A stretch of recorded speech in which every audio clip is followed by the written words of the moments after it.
Hello friends, स्वागत है आप सबका आपके अपने चैनल वेद एकेडमी में। आज की वीडियो में हम बेरोजगारी की समस्या के निबंध की स्टडी करेंगे। अगर आपने हमारा चैनल सब्सक्राइब नहीं किया है तो यार चैनल सब्सक्राइब जरूर कर लें, ताकि जो भी न्यू अपकमिंग वीडियोस हैं उनके नोटिफिकेशन आप तक सबसे पहले पहुंच सकें। देखिए, बेरोजगारी की समस्या या बेकारी की समस्या, ये दो टाइप से आपको एग्जाम में क्वेश्चन आ सकता है। देखिए, मैं आपको एक ऐसी ट्रिक बताऊंगा जिससे आप कोई भी निबंध लिखें आप बहुत अच्छे मार्क्स स्कोर कर पाएंगे। मान लीजिए आपको क्वेश्चन नंबर 10 आया है कि आपको बेरोजगारी की समस्या पर निबंध लिखना है। आपने क्वेश्चन नंबर 10 डाला, उसके बाद आंसर डाल दिया। अब आपको स्टार्ट करना है, एक कोड डाल देना है। देखिए, आप बेरोजगारी की समस्या लिख रहे हैं तो बेरोजगारी से रिलेटेड आप एक कोड डाल दें। राजनीति की खाट पर बंधा पड़ा विकास है, बेरोजगारी खेल रही स्मार्टफोन पर ताश है। हम बेरोजगारी की समस्या पर लिख रहे हैं तो हमने एक कोड डाल दिया। इससे क्या होगा, जब भी एग्जामिनर आपका फ्रंट पेज देखेगा कुछ अलग देखेगा दूसरे लोगों से, तो उसको भी लगेगा कि नहीं, आपने पढ़ा हुआ है और आप दूसरे लोगों से कुछ डिफरेंट लिखा भी है आपने। राजनीति की खाट पर बंधा पड़ा विकास है, बेरोजगारी खेल रही स्मार्टफोन पर ताश है। देखिए, ये याद करने में भी ज़्यादा डिफिकल्ट नहीं है, आप इजीली याद कर पाएंगे। राजनीति की खाट पर बंधा पड़ा विकास है, बेरोजगारी खेल रही स्मार्टफोन पर ताश है। हमें स्टार्ट आंसर डालने के बाद स्टार्ट ही कोट से करना है। उसके बाद हम रूपरेखा बनाएंगे। देखिए, रूपरेखा जब भी आप लिखें आपको याद रखना है, अगर आप 5 पॉइंट रूपरेखा में लिख रहे हैं तो 5 पॉइंट की अंदर डिटेलिंग होना चाहिए। ऐसा नहीं कि आपने 5 पॉइंट रूपरेखा में लिख दिए और अंदर आप 4 पॉइंट की डिटेलिंग कर रहे हैं। इससे जो आपका इंप्रेशन होगा वो अच्छा नहीं जाएगा एग्जामिनर की नज़रों में। तो सबसे पहले हमारी है प्रस्तावना, जो हर निबंध में होती है। दूसरा है बेरोजगारी का अर्थ। तीसरा है बेरोजगारी के कारण। देखिए, कारण में है हमारे जनसंख्या में वृद्धि, दूषित शिक्षा प्रणाली, कुटीर उद्योगों की उपेक्षा, औद्योगिकरण की सुस्त प्रक्रिया, कृषि का पिछड़ापन, प्रशिक्षित और कुशल व्यक्तियों की कमी। उसके बाद हमारा पॉइंट है बेरोजगारी की समस्या का समाधान, और उसके बाद पॉइंट है हमारा उपसंहार। देखिए, 2 पॉइंट तो हमेशा होते हैं, प्रस्तावना और उपसंहार। तो ये हमारे 5 पॉइंट हो गए। अब हम इनकी डिटेलिंग कर देते हैं। पहला पॉइंट है प्रस्तावना। वर्तमान समय में बेरोजगारी या बेकारी की समस्या देश की एक प्रमुख समस्या है, जो दिन प्रतिदिन बढ़ती ही जा रही है। आज के समय पढ़े लिखे युवा भी बेरोजगारी की समस्या से जूझ रहे हैं।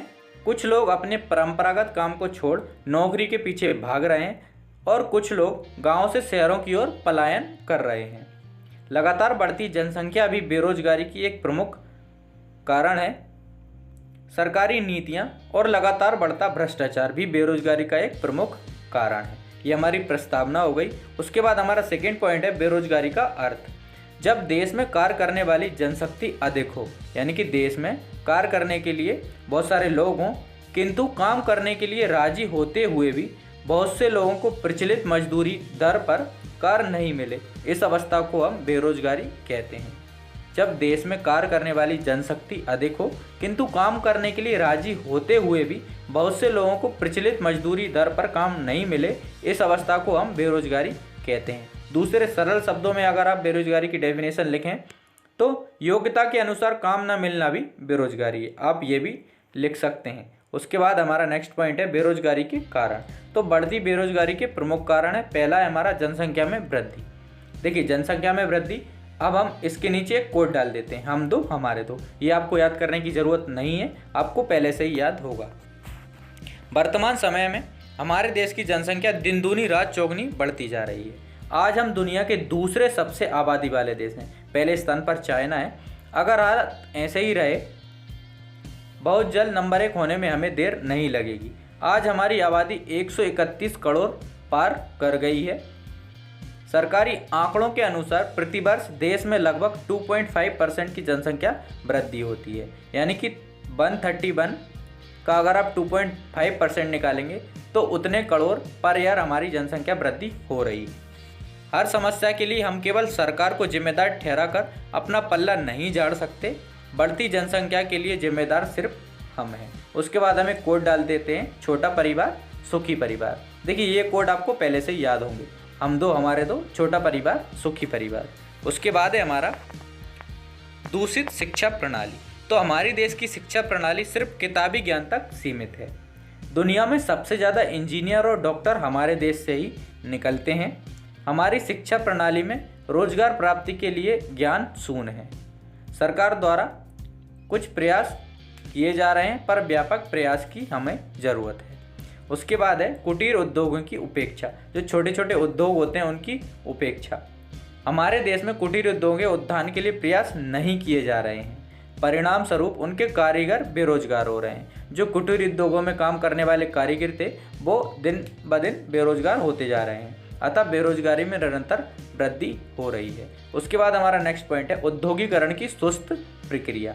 देश में औद्योगिकरण की गति बहुत धीमी है, पर अब सरकार के निरंतर प्रयासों से इसने गति पकड़ी है। युवा वर्ग में बेरोजगारी औद्योगिकरण की सुस्त पड़ी रफ्तार की वजह से है। हमें औद्योगिकरण की गति को बढ़ाना होगा। नेक्स्ट पॉइंट है हमारा कृषि का पिछड़ापन। तो हमारे देश की 70% जनसंख्या लगभग कृषि पर निर्भर करती है। आधुनिक उपकरणों की कमी कृषि के पिछड़ेपन की एक प्रमुख वजह है। समय पर जरूरी उर्वरकों और दवाइयों का न मिल पाना, फसल का उचित दाम न मिल पाना, ये कारण कृषि के पिछड़ेपन के लिए जिम्मेदार है। देखिए, समय पर उर्वरक नहीं मिल पाएंगे, समय पर दवाइयाँ नहीं मिल पाएंगी तो फसल अच्छी नहीं होगी। फसल अच्छी हो भी जाती है, उसके बाद उसका रेट नहीं मिलेगा तो किसान बेचारा क्या करेगा। तो ये सारी चीज़ें हैं जो जिम्मेदार हैं कृषि के पिछड़ेपन के लिए। नेक्स्ट पॉइंट है हमारा प्रशिक्षित और कुशल व्यक्तियों की कमी। तो हमारे देश में प्रशिक्षित और कुशल व्यक्तियों का अभाव है। मशीनों को सुचारू रूप से चलाने के लिए विदेशों से प्रशिक्षित लोगों को बुलाना पड़ता है। जब हम विदेशों से लोगों को बुलाएंगे तो यहाँ के लोगों को रोजगार कहाँ से मिलेगा। तो हमें लोगों को ज़्यादा से ज़्यादा प्रशिक्षित करना होगा ताकि जो विदेशों से हम लोग बुला रहे हैं वो काम हमारे अपने देश के लोग कर सकें, हमारे अपने लोगों को रोजगार के अवसर मिल सकेंगे। ऑब्वियस बात है, जब हमारे देश में ही हम लोग उन्हें सारी चीज़ चलाना सिखा देंगे तो बाहर से लोग नहीं बुलाएंगे तो हम अपने ही लोगों को ज़्यादा रोजगार दे पाएंगे।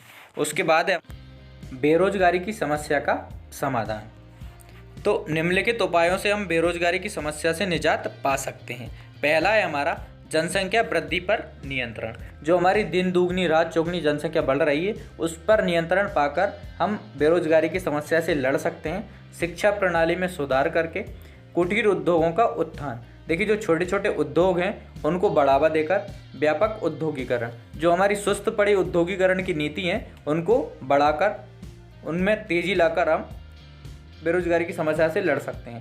सामाजिक असमानताओं को दूर कर, जो हमारे समाज में व्याप्त असमानताएं उनको दूर करके हम बेरोजगारी से लड़ सकते हैं।